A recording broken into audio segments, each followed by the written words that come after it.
திருக்குறளுடைய சிறப்பு என்னன்னா, எந்த ஒரு புத்தக நூல் எழுதும் போதும் யாரையாவது வாழ்த்தி தொடங்கணும். முதல் அதிகாரம் பேர் என்ன? கடவுள் வாழ்த்து. கடவுள் அவர் வாழ்த்தி தொடங்குறார். சரி, வாழ்த்திட்டோம். அடுத்து அந்த அந்த புத்தகத்துல எதோடைய சிறப்பு சொல்லப்படுற, ஏதோ ஒரு சிறப்பு சொல்லணும்ல.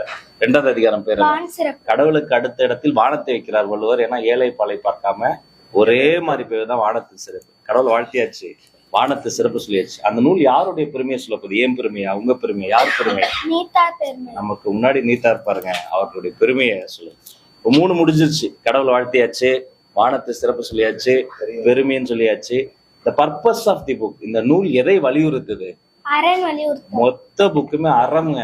அது அறம், அவ்வளவுதாங்க திருக்குறள். இந்த அறத்திலையும் அறம்பொருள்னு சொல்லுவோம். முதல்ல சொல்ற அறம் என்ன தெரியுமா? அறம் எங்க இருந்து தெரியுமா தொடங்குது? வீட்டுல இருந்து தொடங்குது. இல்லறம், வீட்டை இல்லறம்னு சொல்லுவோம்ல. இப்போ பொதுவாவே இந்த மாதிரி வாலிபர்களா இருக்காங்க பாருங்க, சின்ன பசங்களா, அவங்களுக்கு எப்படா கல்யாணம் ஆகணும் ஒரு ஆசை இருக்கும். ஆனா அவங்களுக்கு ஏன் கல்யாணம் ஆச்சு, நம்ம அவசரம் பண்ணிட்டோம் என்ன இருக்கும். அப்ப அந்த இரு வாழ்க்கையிலையும் ஃபர்ஸ்ட் அவர் என்ன சொல்றாருன்னா 6 உதவிகள் சொல்றாரு. இந்த 6 உதவிகள் பண்ணுவதற்கு ஒரு ஆண் ரெடி ஆயிட்டாருன்னா அவர் திருமணத்துக்கு ரெடி ஆவார். அந்த அதிகாரம் பேர் என்ன? இல்வாழ்க்கை. இந்த இல்வாழ்க்கையில அந்த 6 உதவிகள் அவர் செய்யறதுக்கு முதல் 6 குறள் சொல்லி அதுக்கு தயாரானத கூட.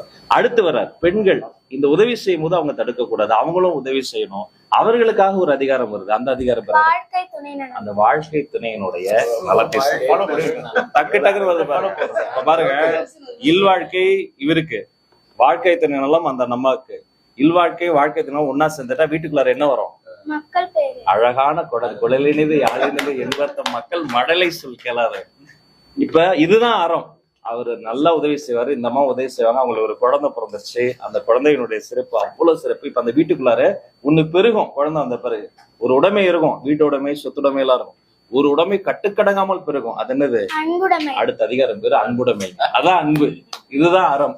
இப்ப பாருங்க, அப்பா அம்மா குழந்தை 3 பேரும் ரத்த சம்பந்தம், அதுக்குள்ளார அன்பு வருது. என்ன பண்றாரு வள்ளுவர்?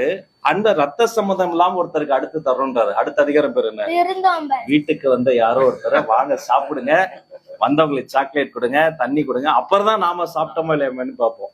இப்ப வீட்டுக்கு வந்தவங்களுக்கு அன்பா காட்டினா அந்த விருந்தோம்பல். வீட்டுல இருந்து ஒருத்தர் வெளில போவார்ல, குழந்தை வளர்ந்துருச்சு. அப்ப அந்த குழந்தை வெளில போகுது, என்னத்த சொல்லணும்? நல்ல இனிய சொற்களை பேசணும், பாசிட்டிவா பேசணும். சில பேர் கத்திக்கிட்டே இருப்பாங்க தெரியுமா? ஏன் கத்துறாங்கன்னு அவங்களுக்கும் தெரியாது, கேட்கறவங்களும் தெரியாது. இது மாதிரி ஒவ்வொரு விஷயத்தையும் பார்த்து பார்த்து முற்றோதல் பண்ண 1330 குரலையும் இந்த குரல் அந்த குழந்தை இது குரல் குழந்தை. எல்லாம் கை தருங்க. அவங்க கூட நான் ஒரு போட்டோ எடுத்துக்கவா? அவங்க 2 பேர் கூடயும் வாங்க.